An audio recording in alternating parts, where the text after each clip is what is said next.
বৃদ্ধ, পুরুষ, মহিলা সবাইকে সালাম জানাচ্ছি। আসসালামু আলাইকুম। আপনাদের সবাইকে ছাত্র জনতার বিপ্লবে সিক্ত নতুন বাংলাদেশে স্বাগত জানাচ্ছি। গভীর শ্রদ্ধা জানাচ্ছি জুলাই আগস্ট মাসে ফ্যাসিবাদের বিরুদ্ধে ছাত্র জনতার অভ্যুত্থানে নিহত সকলের প্রতি। তাদের আত্মার মাগফিরাত কামনা করছি। তাদের আত্মত্যাগের বিনিময়ে নতুন বাংলাদেশ গড়ার শপথ নিয়ে আমি আপনাদের কাছে কিছু কথা বলতে চাই। শরণার্থীকালের ভয়াবহ বন্যায় যারা মৃত্যুবরণ করেছেন, যারা অসুস্থ হয়ে পড়েছেন বা যারা সর্বস্ব হারিয়েছেন, যারা দুঃসহ জীবনযাপন করছেন, তাদের স্মরণে রেখে আজকের কথাগুলো বলছি। বন্যা দুর্গতদের জীবন দ্রুত স্বাভাবিক করার জন্য যাবতীয় উদ্যোগ সরকারি বেসরকারি পর্যায়ে নেবার আয়োজন করেছি। ভবিষ্যতে সকল ধরনের বন্যা প্রতিরোধে আমাদের আভ্যন্তরীণ এবং প্রতিবেশীদের সঙ্গে যাতে যৌথভাবে নেওয়া যায় সে আলোচনা শুরু করেছে।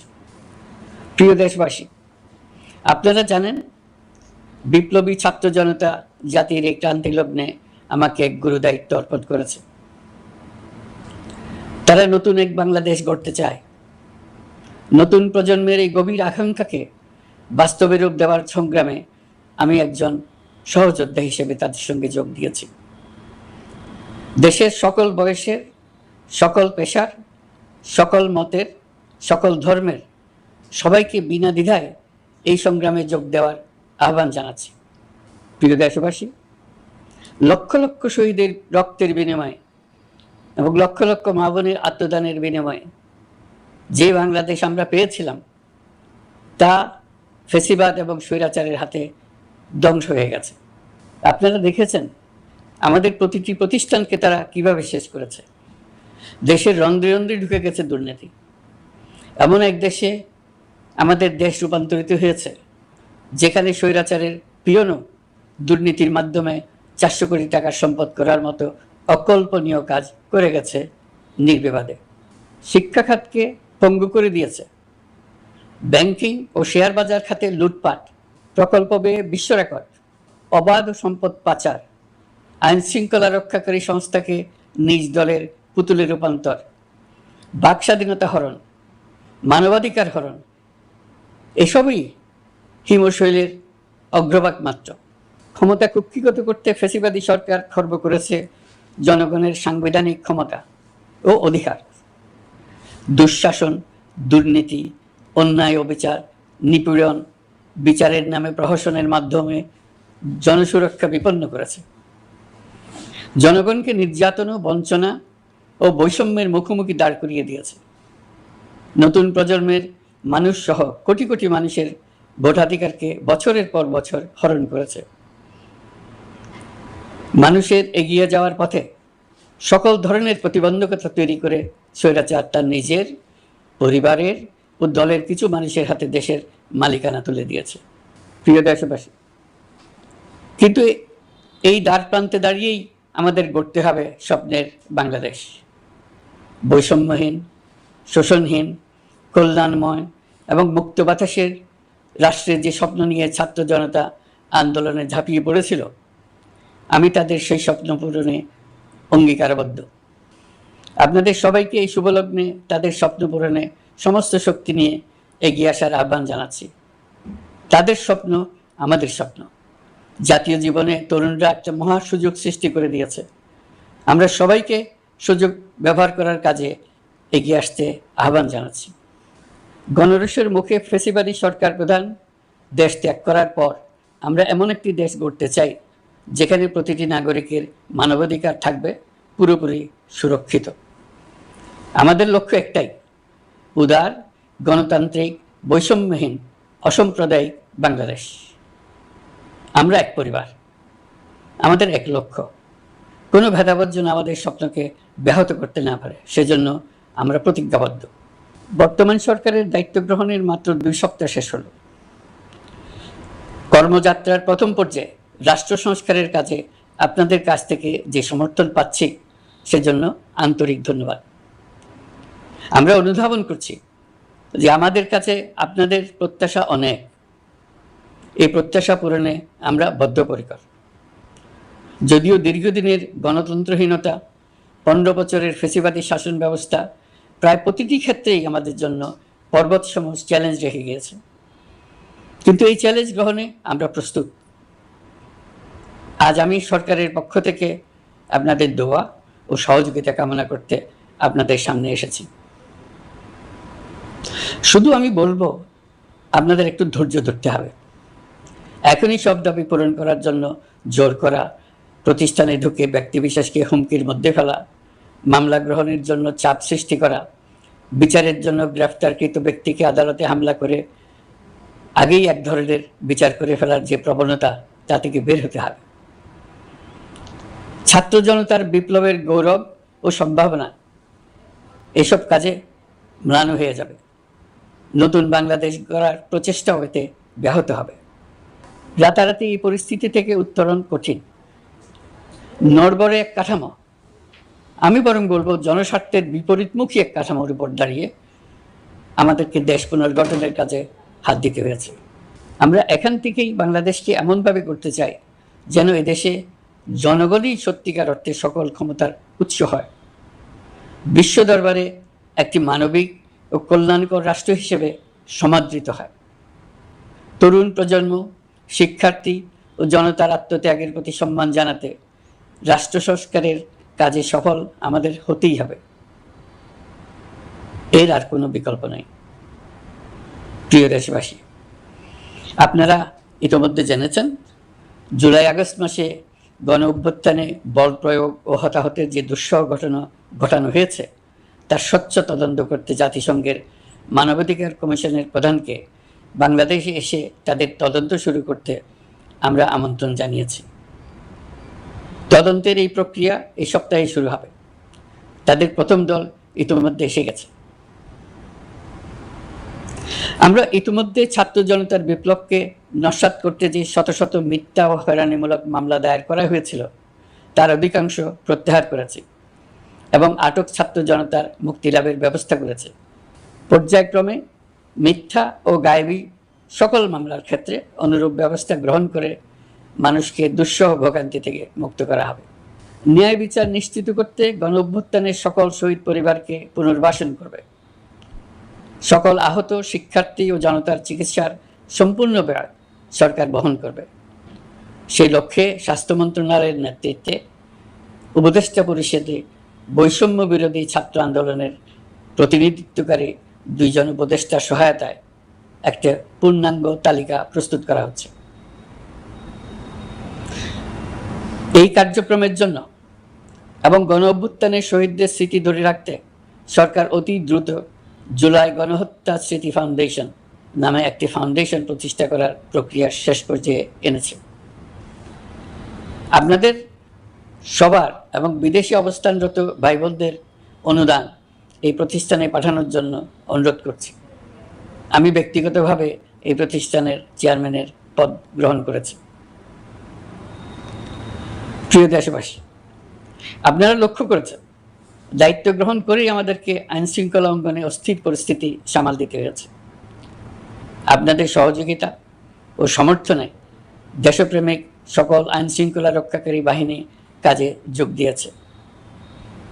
ফ্যাসিবাদী সরকার প্রশাসনের চরম দলীয়করণ করার ফলে বিপুল সংখ্যক কর্মকর্তা কর্মচারী দীর্ঘদিন বৈষম্যের শিকার হয়েছেন। আমরা ইতিমধ্যে সংশোধনমূলক ব্যবস্থা গ্রহণ করতে আরম্ভ করেছি, তবে প্রশাসনকে গতিশীল রাখতে এবং একই সাথে সুনির্দিষ্ট পদ্ধতি অনুসরণ করে সঠিক সিদ্ধান্তে উপনীত হতে সময় প্রয়োজন। সেজন্য সকলকে ধৈর্য ধরার অনুরোধ করছি। প্রশাসনের সকল ক্ষেত্রে প্রতিষ্ঠানগুলো যেন জনগণের আস্থা ফিরে পায়, সেটি আমাদের অন্যতম উদ্দেশ্য। লুটপাট ও দুর্নীতির আখড়ায় পরিণত করা ব্যাংকিং খাতে সুশাসন নিশ্চিত করার জন্য আমরা উদ্যোগ নিয়েছি। এই খাতে দক্ষ জনবল নিয়োগ দেওয়া হচ্ছে। ব্যাংকিং খাতে শৃঙ্খলা স্থাপন, ব্যবসা বাণিজ্যে সহায়ক পরিবেশ তৈরি এবং জনগণের জীবনযাপন সহজ করতে নিত্য প্রয়োজনীয় দ্রব্যমূল্য ও মূল্যস্ফীতি নিয়ন্ত্রণে আনার আমরা উদ্যোগ সচল করেছি। ব্যাংকিং খাতে দীর্ঘমেয়াদী সংস্কারের জন্য ব্যাংক কমিশন গঠন করা হবে। আর্থিক খাতে সার্বিক পরিস্থিতি ও সংস্কার বিষয়ে একটি রূপকল্প তৈরি করা হবে, যা দ্রুত জনসমক্ষে প্রকাশ করা হবে। শেয়ার বাজার, পরিবহন খাত সহ যেসব ক্ষেত্রে চরম বিশৃঙ্খলা বিরাজ করছে তা নিরসনের দ্রুত পদক্ষেপ নেওয়া হচ্ছে। বিচার বিভাগকে দুর্নীতি ও দলীয় প্রভাব মুক্ত করতে কার্যক্রম শুরু হয়েছে। একটি সুনির্দিষ্ট প্রক্রিয়ার মধ্য দিয়ে বিচার বিভাগের স্বাধীনতা ও জবাবদিহিতা নিশ্চিত করার উদ্যোগ নেওয়া হয়েছে। ফ্যাসিবাদী সরকারের বিচার বহির্ভূত হত্যাকাণ্ড, গুম, খুন, অপহরণ এবং আয়নাঘরের মতো চরম ঘৃণ্য সকল অপকর্মের ন্যায় বিচার নিশ্চিত করা হবে। এসব অপকর্মের সঙ্গে জড়িত সকলের বিচার নিশ্চিত করা হবে। তালিকা প্রস্তুত করে মিথ্যা মামলা প্রত্যাহার করা হবে। দুর্নীতি ও সম্পদ পাচারের বিচার করা হবে। আইন শৃঙ্খলার ক্ষেত্রে জনমুখী ও দলীয় প্রভাবমুক্ত জবাবদিহিমূলক কাঠামো সৃষ্টির লক্ষ্যে পুলিশ কমিশন গঠন করা হবে। জাতিসংঘের তদন্ত প্রতিবেদন, দায়িত্বপ্রাপ্ত সকল সংস্থা ও জনগণের সাথে মত বিনিময়ের মাধ্যমে কমিশনের নেতৃত্বে প্রয়োজনীয় সংস্কার করা হবে। বাংলাদেশকে আর কোনো দিন কেউ যেন কোনো পুলিশি রাষ্ট্রে পরিণত করতে না পারে তার ব্যবস্থা করা হবে। তথ্যের অবাধ প্রবাহ ও গণমাধ্যমের স্বাধীনতা নিশ্চিত করা হবে। ফ্যাসিবাদী সরকার গণমাধ্যমের উপরও দলীয়করণ ও নির্যাতনের বোঝা চাপিয়েছিল। জনগণের তথ্যের অধিকার নিশ্চিত করতে আমরা প্রতিশ্রুতিবদ্ধ। তথ্যের প্রবাহে বিদ্যমান আইনি ও অন্যান্য বাধা অপসারণ করা হবে। মত প্রকাশের স্বাধীনতা বাধাগ্রস্ত করে এমন সব আইনের নিপীড়নমূলক ধারা সংশোধন করা হবে। ইতিমধ্যে এই ধরনের আইনগুলো নিশ্চিহ্নিত করে এই প্রক্রিয়া শুরু করা হয়েছে। বিদেশি সংবাদকর্মীদের এদেশে আসার পর যে অলিখিত নিষেধাজ্ঞা ছিল, ইতিমধ্যে আমরা তা তুলে নিয়েছি। বিদেশি সাংবাদিকদের দ্রুত ভিসা দিতে সংশ্লিষ্ট কর্মকর্তাদের নির্দেশ দেওয়া হয়েছে। আমরা আশা করি পরিবর্তিত পরিস্থিতিতে গণমাধ্যম কর্মীরা নিরপেক্ষ সাংবাদিকতা চালিয়ে যাবেন। শিক্ষাক্ষেত্রে চরম নৈরাজ্য প্রতিষ্ঠিত করে গেছে বিগত সরকার। আমরা তার পূর্ণাঙ্গ সংস্কারের উদ্যোগ নেব। এটা আমাদের অন্যতম অগ্রাধিকার। আপনারা জানেন, দায়িত্ব গ্রহণের পর দ্রুততম সময়ের মধ্যে সকল শিক্ষা প্রতিষ্ঠান খুলে দেওয়া হয়েছে। শিক্ষার্থীদের জন্য সৃজনশীল, নিরাপদ ও ভীতিমুক্ত পরিবেশ নিশ্চিত করা আমাদের অঙ্গীকার। একই সাথে পাঠ্যক্রমকে যুগোপযোগী করার কাজও দ্রুত শুরু করা হবে। গণতন্ত্রকে সুসংহত করতে স্থানীয় সরকার প্রতিষ্ঠানগুলোকে শক্তিশালী করা হবে এবং ক্ষমতার বিকেন্দ্রীকরণ নিশ্চিত করা হবে। ছাত্র জনতার গণঅভ্যুত্থানকে সফল পরিণতি দিতে প্রশাসন, বিচার বিভাগ, নির্বাচন কমিশন ও নির্বাচনী ব্যবস্থা, আইন শৃঙ্খলা খাত এবং তথ্য প্রবাহে প্রয়োজনীয় সংস্কার সম্পূর্ণ করে অবাধ ও সুষ্ঠু অংশগ্রহণমূলক নির্বাচন আয়োজন করা হবে।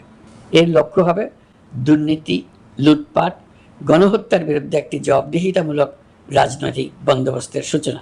বর্তমান সরকার দুর্নীতির বিরুদ্ধে স্পষ্ট অবস্থান গ্রহণ করেছে। আমাদের সকল উপদেষ্টা দ্রুততম সময়ের মধ্যে তাদের সম্পদের বিবরণ প্রকাশ করবেন। পর্যায়ক্রমে এটা সকল সরকারি কর্মকর্তাদের ক্ষেত্রেও নিয়মিত এবং বাধ্যতামূলক করা হবে। রাষ্ট্রীয় পর্যায়ে দুর্নীতির বিরুদ্ধে ব্যবস্থা গ্রহণে সংবিধানের ৭৭ অনুচ্ছেদে প্রতিশ্রুত ন্যায়পাল নিয়োগে অধ্যাদেশ প্রণয়ন করা হবে।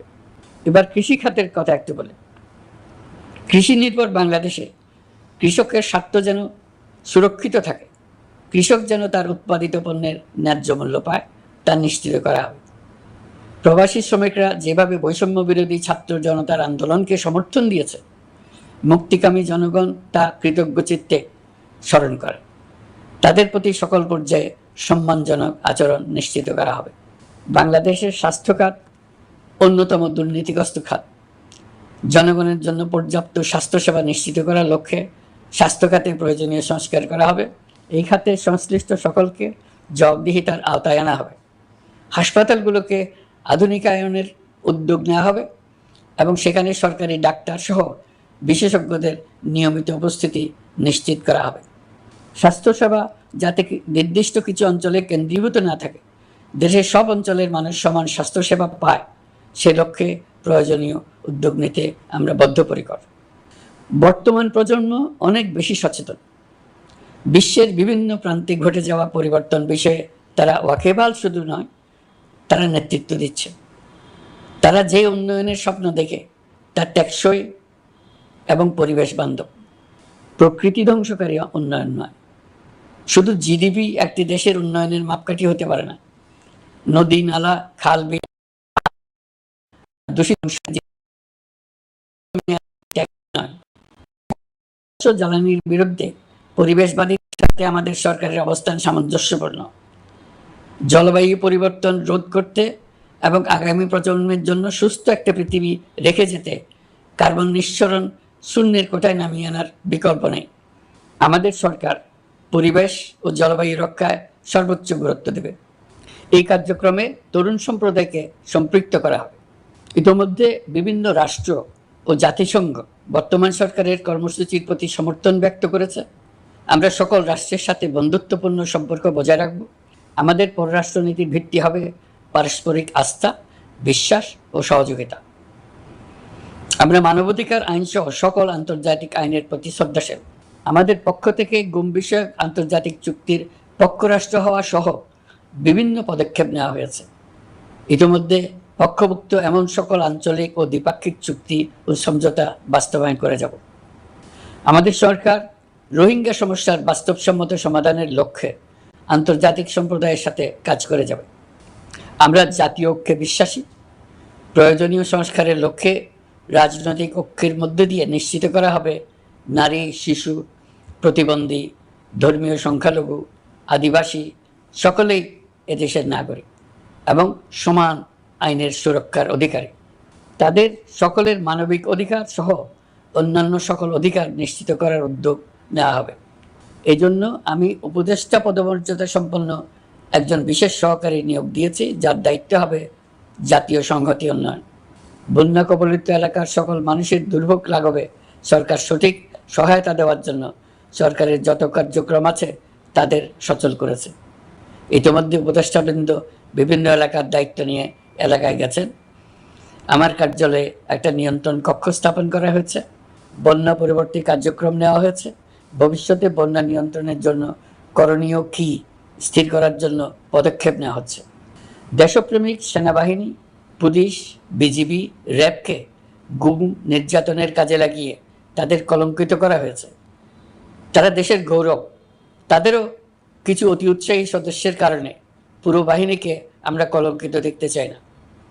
আমরা অপরাধীদের চিহ্নিত করতে চাই এবং তাদের শাস্তি দিতে চাই, যেন ভবিষ্যতে কারো হুকুমে দেশপ্রেমিক কোনো বাহিনীর, পুলিশের, র্যাবের কোনো সদস্য হত্যাকাণ্ড, গুম ও অত্যাচারে জড়িত হওয়ার সাহস না করে। তাদের কাছে হুকুম যত বড় কর্তৃপক্ষের কাছ থেকে আসুক না কেন, তারা তা উপেক্ষা করবে। ভবিষ্যতে উপরওয়ালার হুকুমে এমন ঘৃণ্য কাজ করতে বাধ্য হয়েছে, এমন ব্যাখ্যা কারো কাছে গৃহীত না হয়, তার ব্যবস্থা করা হবে। আমি দেশরক্ষা বাহিনী, পুলিশ বাহিনী এবং অন্যান্য সহল বাহিনীকে নির্দেশ দিয়েছি, তারা তাদের মধ্যে যারা হত্যাকাণ্ড, গুম, খুন বা শারীরিক মানসিক অত্যাচারে সরাসরি জড়িত তাদের চিহ্নিত করে বিচারের ব্যবস্থা করতে। যারা গুম হয়েছে, হত্যার শিকার হয়েছে, তাদের তালিকা প্রস্তুত করতে। তাদের পরিবার সমূহকে সান্ত্বনা দেওয়ার ভাষা আমার নাই। তাদের জীবনে শান্তি ফিরিয়ে আনতে আমরা প্রচেষ্টা অব্যাহত রাখব। আমি সকল দেশরক্ষা বাহিনী ও আইনশৃঙ্খলা বাহিনীকে তাদের উপর জনগণের সম্পূর্ণ আস্থা ফিরিয়ে আনতে সকল পদক্ষেপ গ্রহণ করতে নির্দেশ দিয়েছি। গত 15 বছরের দুর্নীতি, অর্থ পাচার ও জনস্বার্থ বিরোধী চুক্তি স্বাক্ষর, প্রকল্পের নামে লুটপাট ইত্যাদি তথ্য নিয়ে একটি শ্বেতপত্র প্রণয়নের জন্য আমি ইতিমধ্যে একটি কমিটি গঠন করেছি। আমি বিভিন্ন দেশের রাষ্ট্রদূত এবং দাতা সংস্থার প্রতিনিধিদের সঙ্গে বৈঠক করেছি এবং করে যাচ্ছি। ছাত্র জনতার গণঅভ্যুত্থানের পর দেশ গঠনের জন্য সকল প্রকার আর্থিক অন্যান্য সহযোগিতার জন্য তাদেরকে অনুরোধ জানাচ্ছি। তারা এই ব্যাপারে আগ্রহ দেখাচ্ছে। তাদের কাছে আমাদের প্রস্তাবসমূহ প্রণয়ন করে দ্রুত পাঠানোর ব্যবস্থা নিয়েছি। তাদেরকে অনুরোধ জানিয়েছি তারা যেন পরিস্থিতির কারণে অতি দ্রুত অর্থ ছাড় করার ব্যবস্থা নেন। তাদেরকেও বলেছি যে অবস্থার মধ্য দিয়ে আমরা যাচ্ছি তা যেমন একটি দুর্যোগপূর্ণ সময়, তেমনি এটা জাতির জীবনে মস্ত বড় সুযোগ। এই সুযোগকে যেন আমরা পূর্ণভাবে কাজে লাগাতে পারি, সেই জন্য তাদের সহযোগিতা চেয়েছি। এই গণ অভ্যুত্থানে বিদেশে অবস্থানকারী বাংলাদেশিরা অত্যন্ত গুরুত্বপূর্ণ ভূমিকা পালন করেছেন। জাতি তাদের অবদান বিশেষভাবে স্মরণ করবে। নতুন বাংলাদেশ গড়ার কাজে আমরা তাদের অংশগ্রহণ চাইব। আমাদের একটি লক্ষ্য হবে বিদেশগামী এবং প্রত্যাবর্তনকারী প্রত্যেক প্রবাসী শ্রমিককে মর্যাদা ও সম্মানের সঙ্গে দেশে আসা এবং যাওয়া নিশ্চিত করা। সে ব্যাপারে শিগগিরই পদক্ষেপ নেওয়া হবে। বিদেশে অবস্থানরত সকলের কাছে আমার আবেদন, তারা যেন তাদের উপার্জিত অর্থ অফিসিয়াল চ্যানেলে দেশে পাঠান। দেশের অর্থনৈতিক সংকট উত্তরণে এই অর্থ বিশেষভাবে প্রয়োজন। কী কী ব্যবস্থা নিলে তাদের জন্য অফিসিয়াল চ্যানেলে অর্থ পাঠানো সহজ হবে সেটা সম্বন্ধে আমরা তাদের পরামর্শ নেব। সারা দেশ ঘুষের মহাসমুদ্রে নিমজ্জিত। কিভাবে ঘুষ থেকে আমরা মুক্ত হতে পারি তার জন্য আমাদের পরামর্শ দেন। শুধু এই কাজটা নিয়ে অগ্রসর হতে পারলেই আমি মনে করি দেশের জন্য এই সরকার একটা গুরুত্বপূর্ণ অবদান রেখে গেছে বলে স্মরণীয় হয়ে থাকবে। আমি কথা দিচ্ছি, এই ব্যাপারে আমি আমার সর্বশক্তি নিয়োজিত করব। আমাদের দায়িত্ব দেশের সকল মানুষকে একটি পরিবারের বন্ধনে আবদ্ধ করা। পরিবারে মতভেদ থাকবে, বাকবিতণ্ডা হবে, কিন্তু আমরা ভাই বোন, আমরা বাবা মা, আমরা কেউ কারো শত্রু না। কাউকে তার মতের জন্য শত্রু মনে করব না, কাউকে ধর্মের কারণে শত্রু মনে করব না, কাউকে লিঙ্গের কারণে শত্রু মনে করব না। আমরা সবাই সমান, কেউ কারো উপরে, কেউ কারো নিচে না। এই ধারণা আমরা জাতীয় জীবনের সর্বক্ষেত্রে প্রতিষ্ঠিত করতে চাই।